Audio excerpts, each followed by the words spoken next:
Sandra, I interviewed you last year for the Creativity and Culture Conference, and we talked about creativity and your work related to creativity. So just remind us, what does creativity and innovation mean to you in your work?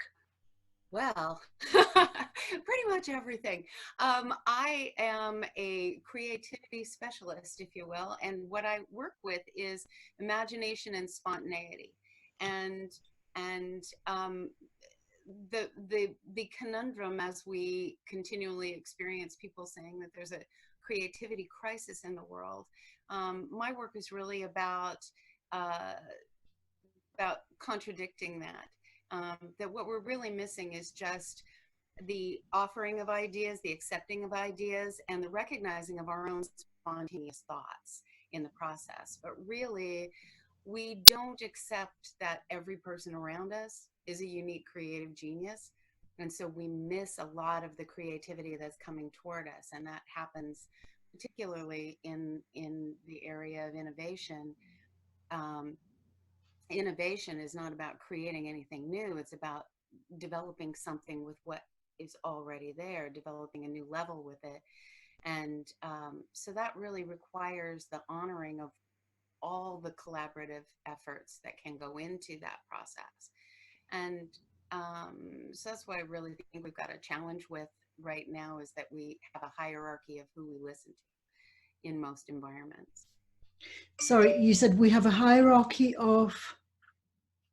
Of who we listen to, Mm, whose we ideas. do. Yes, we do have hierarchies, don't we? And so those who are higher up in the hierarchy, their ideas, their points of view tend to be listened more, and subordinates, their ideas are dismissed as being maybe, not based on as much expertise as is required. Right, because innovation, it means change, and change makes people nervous, and it especially makes people nervous who have their hands or their eye on the pocketbook, if it's going to cost some money. And so the immediate thing that we start to do is we start to block. We get a nice offer from someone, because I always think of everything in those basic improvisational terms in life. Life is one big giant improvisation, and the fundamental active things that move an improvisation forward is offering and accepting, and not blocking. And we as executives, or educators or parents or anyone who's in that higher status position, we think that change and innovation has to happen in a certain direction because that's what our preconceived notion is telling us, right? And It's so also we, to do with the risk, isn't it? Because those who are in the higher positions, they are risk adverse because they manage the budgets. So they don't right, want money to be wasted. right. And so if we recognize that, the more that we value everyone around us, the more likelihood there is for the exceptionally brilliant ideas to show up. Because again, there's always this idea that we are only looking to those people that have demonstrated that they're going to create something remarkable out of whatever area we were already functioning in. But if you look at any huge discovery, it was just somebody noticing what was there. Like Fleming, for instance, did not invent and noticed mold growing and the effect that it had. And who's to say the janitor in his office isn't the person, the janitor in the lab isn't the person that said, hey, look, this is kind of moldy, should I throw it away? Then that makes that janitor's noticing the inciting thing, that caused that innovation. Yes, that's right. Somebody noticing that there was a problem to be solved somehow, and and I suppose the collaboration is essential because maybe the janitor may have noticed something, but they don't have the skills to take the idea forward or the resources necessary. So it's a collaboration, isn't it? Exactly, because we tend to, as leaders, think that the only idea that leads to the innovation is going to come from the person who has the skill sets to take it to fruition. And that's just not that's not accessing all the brilliance that we have. Hmm. If we are honoring all of the members of our team and considering everybody in any level of the circumstance a member of the team moving forward, then we're honoring their experience and we're accepting their idea as an offer and then seeing where it goes. And I suppose so. This highlights the importance of having an inclusive rather than a culture of where people are excluded. So it's about creating environments where people feel included. Absolutely, because we've been, all of us, raised in a society that has come to think through education that there is, again, that hierarchy, that some people are talented and some people are not. Some people are imaginative, some people are not. I have people all the time tell me, you're a creative type. I'm not a creative. Mhm. Everybody's creating. People tell me they don't have an active imagination, you know? Um, and so my work is largely about introducing everybody to the notion that, yes, they are a unique, brilliant, creative genius. They're just brilliant at their thing.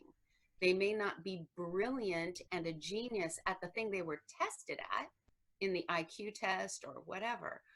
But when they find where their passion hooks up with their thoughts and ideas that are coming to them and the creativity that's happening in their own mind and their imagination, where they find where that nexus is and it hooks up and, stuff starts to flow, everybody has the same potential Mhm. for their unique creative genius coming forward. And so if we can create a culture where we're actually honoring everyone's idea and proving that with our behavior, because the leadership has to be willing to prove it, by taking that risk that they're adverse to on the collaborative ideas of the entire team.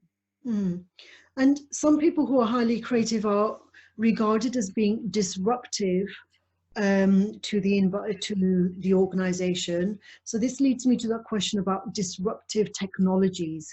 In your experience, what has been the impact, both positive and negative? Because sometimes it is creativity. The reason why we say we have to take risks is that it doesn't always work. It doesn't always work out the way we want it to. So sometimes there is a lot of wastage of money or resources, or things go badly wrong. We lose customers, we lose clients. So in your experience, what have you noticed to be the impact of disruptive technologies or disruptive people in your work environment? I think that when disruptive technologies, particularly, are met with fear, you know, um, I own a dial up company and somebody just invented, wireless.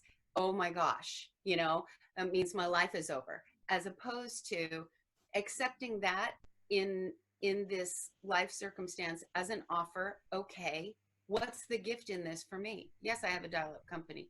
Either where is the innovation in terms of my audience, my clientele, and what services I can provide that wireless can't? Am I going to look at that? And also, am I going to look at what is wireless telling me that I can then, my team, which is, you know, so innovative in this area, now our area is about to get really curtailed. Now, what do we do? Uh, and what can wireless teach us about where we maybe haven't been thinking?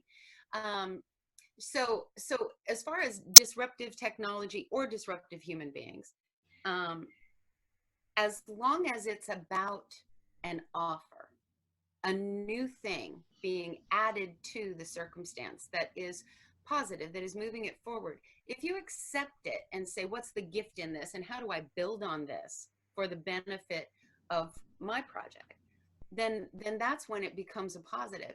But if the if the disruptive person, particularly, which this is where sometimes this can be a challenge, is a person that is a habitual blocker. So their disruption is really about either, I don't want the attention to be on someone else's idea, I want it on my idea, and I've got to be the one to have the next new idea.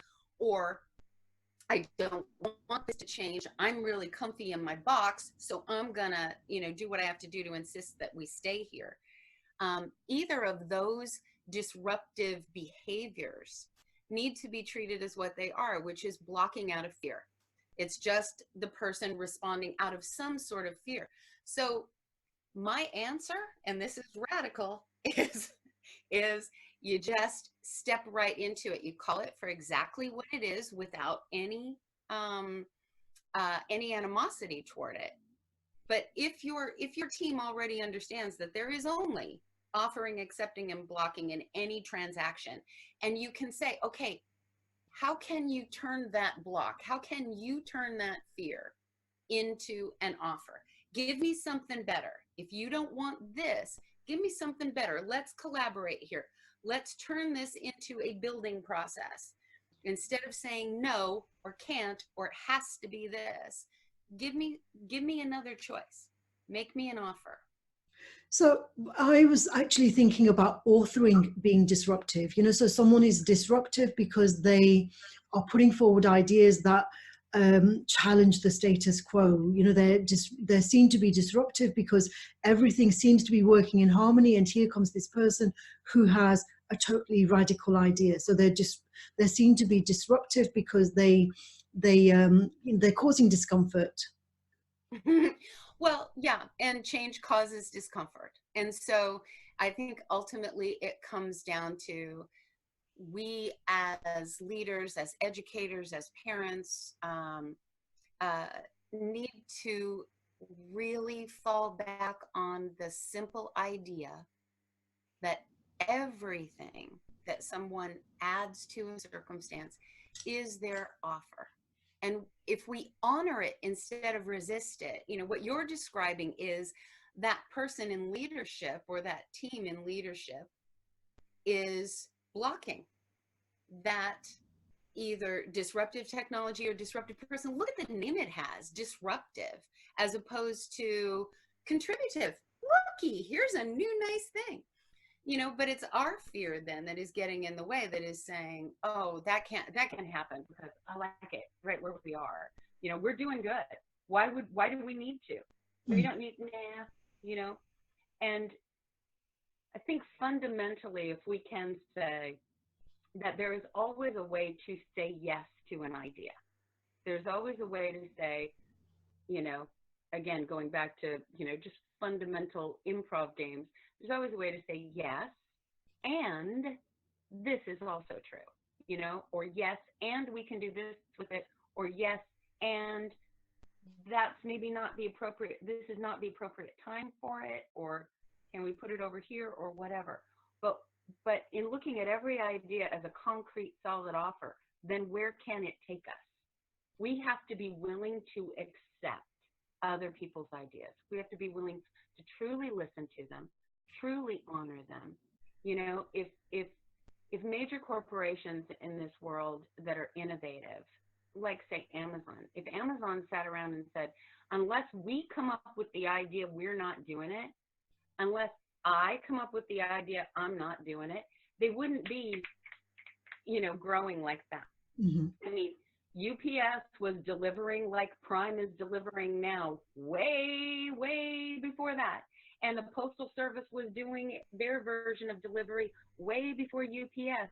And if any one of those companies had said, somebody else thought of it, so I'm not going to do it. Or, this idea came because a customer said, I hate it when this happens. And so we're going to shut that out and not listen to it because it's disruptive to my security. Or are we going to say, that's an offer? That's that person saying, hey, this does not work. That's an offer into my comfy world. And I can treat it as that, treat it as a positive, say, what's the gift in this? And then say, okay, let's look at this. Let's explore it. Let's go down this rabbit hole as far as we want to go, as long as it's fun, as long as it's creating new things. And, creatives can be very difficult to manage though, can't they? Because sometimes they go off on a tangent and, that their ideas or what they want to do, the processes may be fine for a different organization, but not the organization that they're working in. So very often they are ousted, they're forced to leave, because their ideas are great, but not great for that particular organization. So how do you manage creatives in your experience? How have you dealt with with the trials and tribulations that change causes inevitably? I think ultimately for me, it always comes down to asking what they're trying to accomplish, not why they're trying to accomplish it. And it's the conversation that we have around ideas. If somebody starts to answer a question why, or they start to say we should do this because, or you're not honoring me because, or I don't feel comfortable because, then they're justification process, and that always stays stuck in the ego place, and then it's just a battle of whose ego has ownership of the keys to the to the office building, and that's the ego that's going to win. But if we can say, what is it that ultimately is my goal here? What is it that ultimately is your goal here?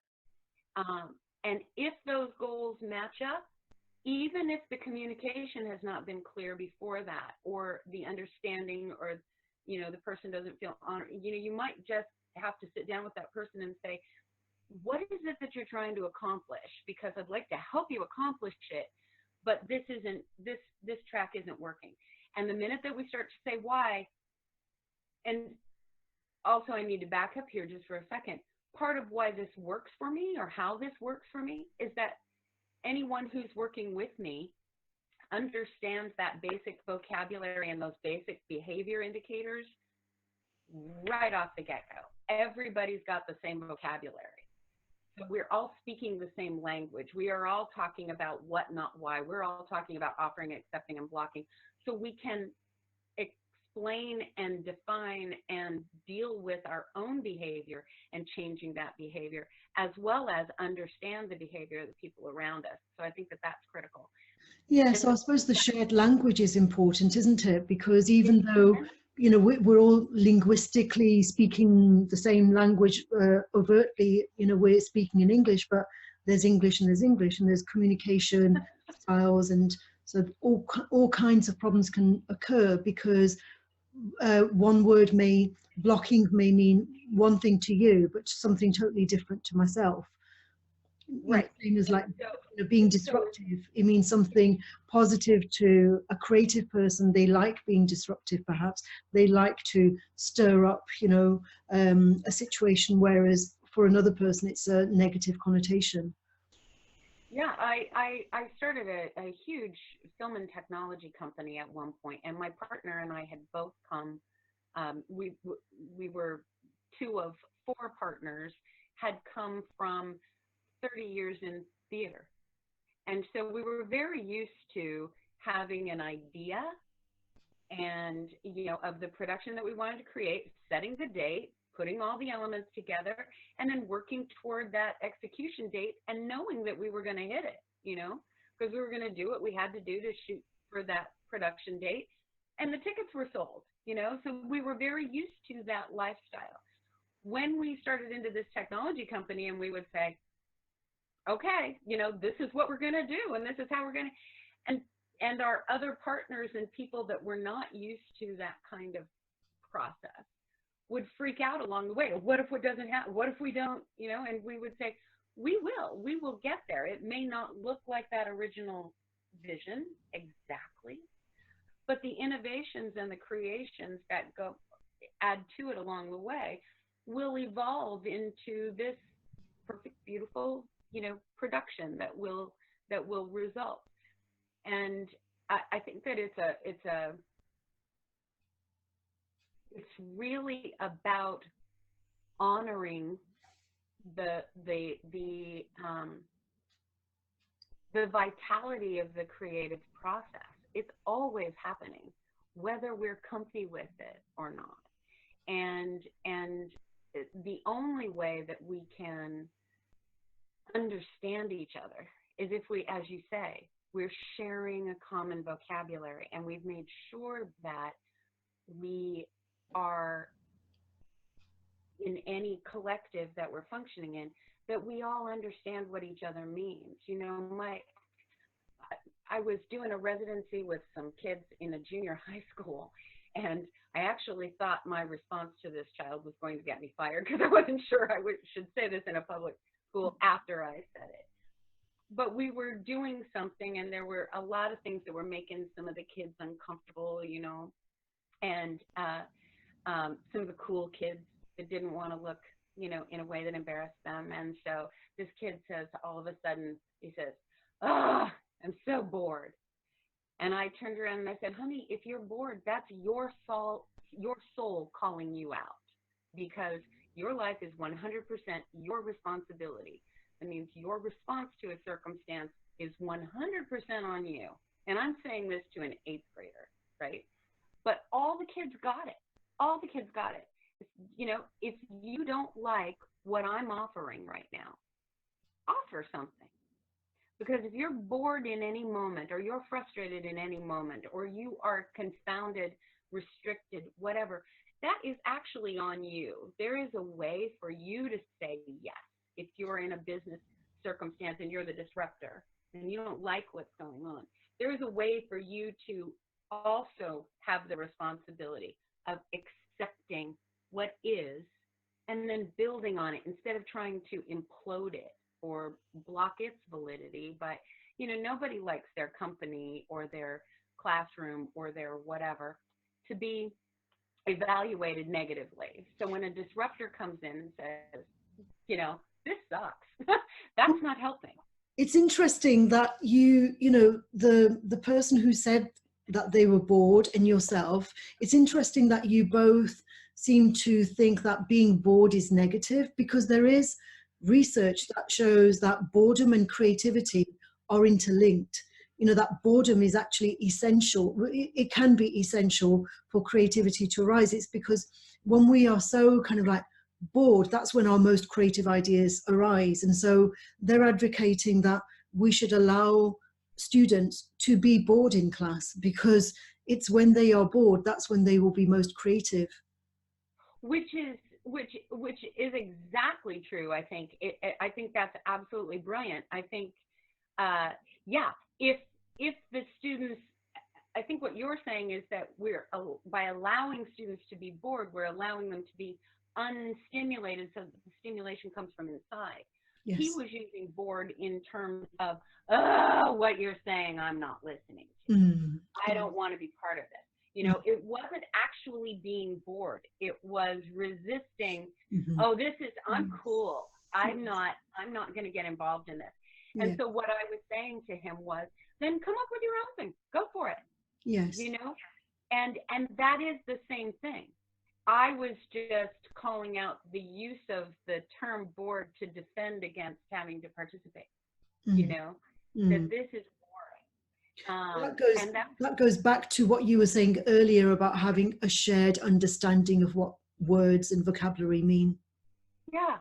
And and a lot of times in that same class, which just turned out to be this absolutely glorious experiment in creativity, and these kids were all transformed over a 6-week period in ways that even I hadn't quite envisioned. But one of the things that we would do as a collective, and this was a bunch of 6th, 7th, and 8th graders, and one of the things that we would do is when somebody's behavior was maybe typical middle school kid behavior, but it was disruptive, negative,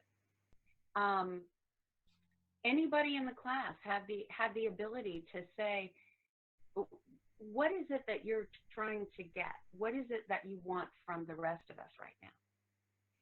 And so we got very open about the collective having an understanding of behaviors that we would, in the time prior to that, have discarded or been annoyed by or punished or separated out. And it really reinforced for me the power of just acknowledging the value of whatever is being contributed. That leads to the next question, Sandra, about the value. You know, so you talk about value, and how do you establish the value of, some idea, because not every idea is equally valuable. Some ideas are more appropriate for us, more useful. So how do you establish the value of ideas and, or initiatives or concepts? I think there are a number of different ways to do that, depending on the structure of the environment that you're in. The one thing that I would say is, I think the most frustrating, if you will, thing to do in any creative process is to put the evaluation and the ascertaining of value too front loaded into the process.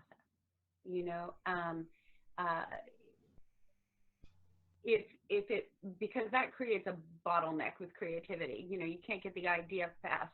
If assessment happens right after having the idea, we're going to get very few ideas through that pipeline, whether it's us by ourselves or in a collective of people. And I think it's really about allowing that, the old Edison line of, how did he feel about failing 10,000 times at creating a light bulb? And he said, I didn't fail 10,000 times. I succeeded 10,000 times at learning another way not to create a light bulb. And Ford, with that old Ford quote of there's no such thing as failure, only feedback. And that's what I think, where we tend to block is in pursuit, back to the origins of this conversation, in pursuit back to the safety, back to the security of where's my bottom line, what do I need? If it's a parent, a lot of times it's, I need a little peace and quiet and some comfort and not to be embarrassed by my kids out in public or whatever. And as a leader, I need this company to get to X dollar value by X time. I need my stockholders, my shareholders to see this growth. And so if we're responding out of fear to any of this, then we're not going to allow for that idea to be nurtured long enough for the assessment process to be a valid one. Yeah, I think, yes, that's an important point, isn't it? That sometimes people make snap judgments, they don't allow themselves enough time to sleep on it, to incubate the idea, to really reflect on the value of it. So I think you're right. I agree with you that we need that time, that there needs to be time and space in between the idea being generated and it being assessed. If it's assessed immediately once it's generated, it might not be the best evaluation. Because the only evaluation criteria is, do I like it or not? In that instance, you can't have given it. It's also about honoring that it's always a collaboration. It's always just one little piece. That initial idea is not the whole thing. So maybe if that idea is given a little air to breathe when it's first laid out, then it will spur the actual profound idea in somebody else. It's the same question as the disruptive technologies. That's not the thing necessarily, but it might cause the actual brilliant noticing that happens. Yes, absolutely. And so my final question, Sandra, is about this continuous improvement culture. I noticed that in cultures where they take pride in being very innovative, that they encourage this continuous improvement. How do you do that? How do you create environments where there is continuous improvement and that there's space for innovation? Again, I think I feel like I'm just repeating myself over and over and over, but it goes back to starting with really honoring and listening to each individual on a consistent basis, not just at staff meetings, not just at the appropriate time, but really, really honoring and infusing the culture with with the fun, with the playfulness, with the joy, with the inherent personal return of constantly finding, what else wants to come out of you? What else wants to come out of you? It's about bringing it inside, the benefit inside, rather than the benefit always being judged on what's happening outside. So if each individual is not having a good time, then something needs to adjust, either for that individual or, in the way that they are fitting into the collective. So it's about setting the boundaries in the culture. Everybody knows the vocabulary, everybody knows the goals, everybody knows what's the what, not the why we're doing this, because everybody's why is going to be different. But the what are we all trying to get to, and we can see it, and knowing that we have the comfort of being accepted. If a student can come up to a teacher's desk and say, you know what I just saw is that we could move that over there and it would be so much easier to do this. If the student knows that the teacher is going to go, whoa, cool, thank you for noticing that. I'm going to think about that, and maybe we will move it. Let's go back to what we're doing, but that's a great idea. Thank you. If the student knows that they're going to receive a response in that category, rather than sit down, we're doing, shush, stop, then the student or the colleague or the janitor or the child in your family or whatever, they're going to be more comfortable contributing to the growth and the betterment of the shared experience. We have to really instill, I think, in whatever culture we're in, that this is a shared valued experience. Mm-hmm. That the better it gets for any of us, the better it gets for all of us. Okay, brilliant. Is there anything else that you'd like to add, Sandra? I think just, I was thinking a moment ago that I didn't know if I was clear about, the disruptive personality in a circumstance, and that some cultures aren't the correct place for a specific individual. I think that goes back to personal responsibility and realizing that we each have 100% responsibility for our own response to everything. So we as individuals, it's okay to ask ourselves, is this working? Is there a way that I can contribute more effectively? And sometimes the answer is just going to be no. It's just not the right match for you. Mm-hmm. That's okay. That's not a failure. Just like the 10,000 light bulbs weren't a failure. Mm-hmm. I think we need to move away from failure to just being able to say, well, that's feedback. That's good feedback. Now, what am I going to do with it? How am I going to respond to it? I think that's how we get comfortable environments. That's how we get collectives that are all in a shared vision. That's how we get to ongoing, regular, creative processes always coming to fruition in some way, is because we're each as individuals taking 100% responsibility for our offers and our contributions. Okay, brilliant. That's a great note to end on, Sandra. So thank you very much for your opinions and for your for sharing your expertise and your knowledge. Thank you so much, Jazeera. It's been really lovely. Okay, speak to you soon. Bye for now, Sandra. Bye-bye. Bye.